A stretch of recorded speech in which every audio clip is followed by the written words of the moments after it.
арыз кылып өлкөнү жерди күрө койдуңар, эрдеңкинин пулун жеп элди. Урматтуу кыргыз элим, урматтуу көрөрмандар.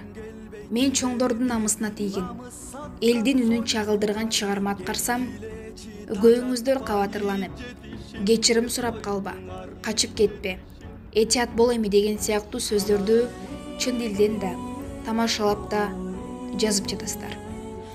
Ырчы менен элчиге өлүм жок дейт Кыргызда. Биз айтпасак ким айтат? Чындыкты чыркыраткан Элмирбек, Зайырбек агаларыбыз да жок.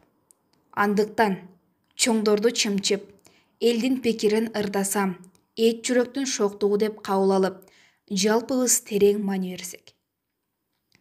Мен буга чейин жаркырасын Кыргызстан деп жалпы элге, анын ичинде чоңдорго да кайрылсам, бул жолу карапайым элге гана кайрылдым.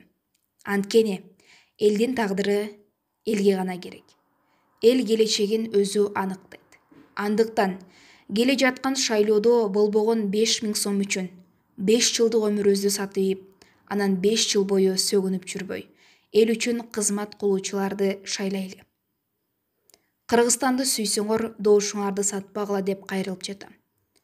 Өзүбүздүн бал эли, чайын ичип алдым, тыйынын алып алдым дебей, келечек үчүн бир жолу таза атуулдук парызыбызды аткарганга чакырып ырдадым.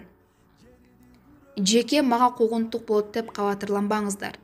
Биз бир да чиновниктин атын атаган жокпуз. Биз жалпысынан чоңдордун иш-аракетине баа бердик. Эгер кимдир бирөө мени же ырдын автору Кудурет Байкемди куугунтуктаса, анда ушул ырда айтылган эл душманы ошол адам болот. Ал адам өзүн ырдан танып, куугунтуктаган болот. Элди ойготууга көргөн адам чындык эч качан жазаланбаш керек. Биз айтпасак, башкалар айтат.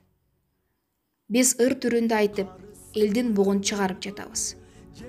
Башкалар мындан жаман жолду колдонбосун деп өлкөнүн тынчтыгын, бейпилдигин ойлогон улуңар Алмаз Шадаев.